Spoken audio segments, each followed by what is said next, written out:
Bonjour à tous, je continue mon témoignage, c'est la quatrième partie. Donc après avoir obtenu ce signe grandiose que je cherchais vraiment et qui a été le départ de tout, cette même journée, je devais aller au travail chez une cliente. Et il faut savoir que je ne peux pas tout raconter dans ce témoignage, ça serait trop long. Mais moi j'ai fait beaucoup de recherches, beaucoup de recherches, et pendant tout ce temps j'ai lu un livre, celui de Pierre Jovanovic, qui est très connu, Enquête sur l'existence des anges gardiens.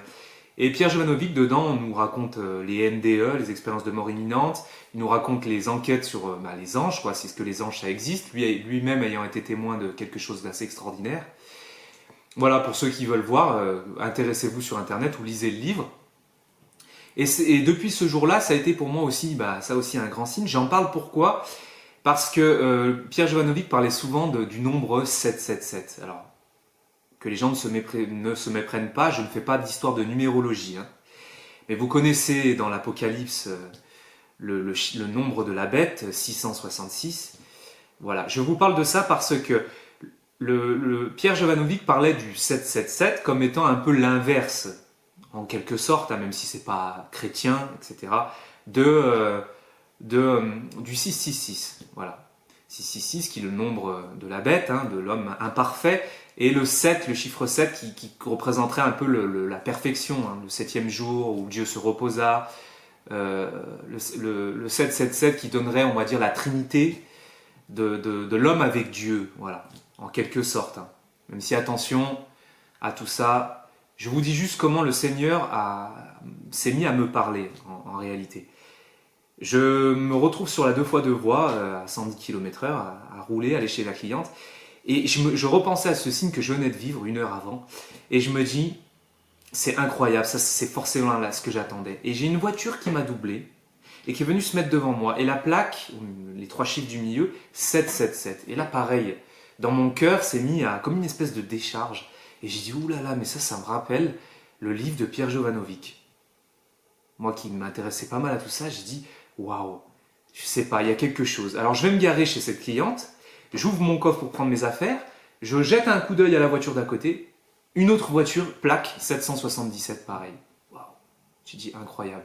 C'est bizarre, et puis je le sentais dans mon cœur que c'était très apaisant, etc. Bon, je vous parle de ça parce que c'est comme ça que le Seigneur va me guider pour la suite des événements. Régulièrement, dans des prises de décision, etc., le fait que je sois allé à l'église catholique ensuite, va être guidé par ça. Alors, encore une fois, je vous dis comment pour moi ça a fonctionné. Je ne vous dis pas que 777 c'est le chiffre de Dieu, que 666 c'est le chiffre du diable.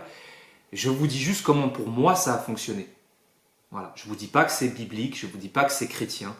Je vous dis comment le Seigneur a pris une personne qui était hors de l'église catholique, comment il en a fait un chrétien, et comment il m'a amené au rosaire, comment il m'a amené à la théologie catholique, et ensuite à passer la porte de l'église pour aller à la confirmation, demander la confirmation. Voilà. C'est toujours comme ça que ça a eu lieu pour moi. Alors bien sûr, le démon a toujours été là pour me troubler, m'attaquer. Au milieu de tout ça, j'ai toujours eu énormément de combats en moi, énormément d'angoisse, de moments d'angoisse et derrière de moments de paix et de réconfort. Et j'ai souvent eu comme une espèce de bataille que j'explique, hein, dans des témoignages que j'ai mis par écrit. Je ne veux pas rentrer dans tous les détails, mais voilà, c'est comme ça que le Seigneur va me guider. Régulièrement, je vais avoir un petit signe, je vais être en train de lui parler, de prier sur la route ou quoi que ce soit. Et derrière, il y a une voiture qui va se caler derrière moi, un 777, pour me montrer que je suis sur la bonne voie.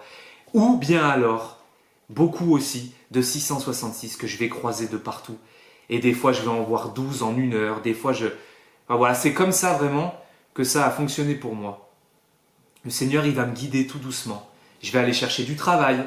Je vais partir de chez moi. Je vais dire au Seigneur, voilà, mon travail, j'y arrive plus. J'ai besoin de me bouger. J'ai besoin de faire autre chose. Je vais prendre des CV. Je vais une demi-journée poser des CV. Je vais croiser des petits 777 par-ci, par-là. Et boum, l'après-midi, j'ai un patron qui m'appelle et qui me prend. Et le lendemain, j'attaque le travail. Il y a toujours eu des petites choses comme ça qui m'ont guidé dans ce sens-là. Et pareillement dans l'autre sens, quand je vais ensuite perdre tous mes clients qui me restaient, j'étais en discussion avec mon meilleur ami, on était sur une petite route de vacances, et on va voir en 30 secondes 5 voitures passer. Les 5 portaient le nombre 666 sur une plaque.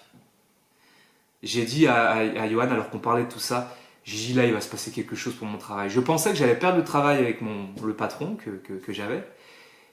C'était pas dans le sport hein, du tout, hein, c'était un petit boulot, dans un magasin de meubles, etc. Et puis finalement, j'ai perdu mes 5 clients qui m'ont sorti une excuse pourrie en 2 jours. Je vais perdre les 5 qui me restaient, qui m'apportaient quand même un complément de salaire. Je vais donc tout perdre et je vais arrêter mon travail dans le sport pendant un bon petit moment. On va dire 6 mois. Et c'est ensuite que je vais me relancer, pareil, avec les mêmes signes du Seigneur, pour me dire qu'il faut que je reparte, pour me dire tout ça. Et depuis ce moment-là, je vis de mon travail, j'en vis humblement, j'ai une toute petite activité, mais j'ai réussi à me créer un salaire, après avoir travaillé pendant quasiment 1 an dans ce magasin de meubles, d'avoir un peu cumulé les deux, d'avoir perdu ensuite tous mes clients à la rentrée des vacances. Je vais en 2018 me relancer là-dedans. Voilà.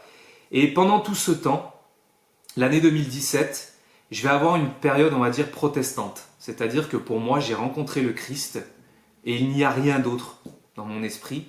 Ce qui manquait de logique puisque j'avais commencé à m'intéresser vraiment à tout cela par le livre des anges et des anges gardiens. Et dans le protestantisme, il n'y a pas d'ange gardien. Donc j'avais déjà quelque chose qui n'était pas logique. Et le Seigneur était là depuis le départ pourtant. Hein. Mais ayant rencontré le Christ, il n'y avait pas d'histoire de communion des saints, etc. Je rejetais ça, je rejetais la Vierge Marie, le culte à Marie, et je rejetais les saints, etc. Pour moi, il n'y avait que Dieu seul, il n'y avait que le Christ, et il n'y avait que Dieu Père, Fils et Saint-Esprit. Et je le prêchais à tout le monde, au travail, avec mes amis, avec ma famille. Et des gens me disaient que quand je parlais, pourtant je n'étais rien, hein, et surtout je ne connaissais rien, c'est ça qui est marrant, mais j'avais une bonne connaissance des textes, parce que j'avais une bonne mémoire, et j'arrivais à les sortir au bon moment, les évangiles, que j'avais beaucoup lus, que j'étudiais beaucoup à côté de mon travail. Les gens me disaient que quand je en parlais, qui pourtant ils n'étaient pas chrétiens, ils sentaient dans leur cœur quelque chose qui leur brûlait un peu la poitrine. Et c'est pour ça que j'ai toujours compris qu'il fallait que j'en parle, et puis j'ai toujours été très passionné comme personne, et c'était un sujet qui me passionnait. Et je voulais absolument en parler, partager ce trésor que j'avais trouvé, au milieu de toutes mes épreuves qui continuaient. Hein. Mais j'avais ce trésor qui était en moi, et surtout je n'avais plus soif. C'est-à-dire que je n'allais plus chercher où était la vérité, j'avais trouvé la vérité, et j'en témoignais. Voilà, j'avais vraiment fait cette rencontre avec Dieu, presque sensible, presque physique. Hein. Vraiment, je le sentais avec moi. À des moments, quand je priais, j'avais vraiment l'impression qu'il était à côté de moi, que le Christ était à côté de moi. Et j'ouvrais les yeux, j'avais l'impression que je pouvais le toucher. C'était très très fort. Et ça, c'est souvent au début de la conversion, hein, pour que le Seigneur nous garde proche de lui, parce que c'est normal, on en a besoin. On est des enfants dans la foi.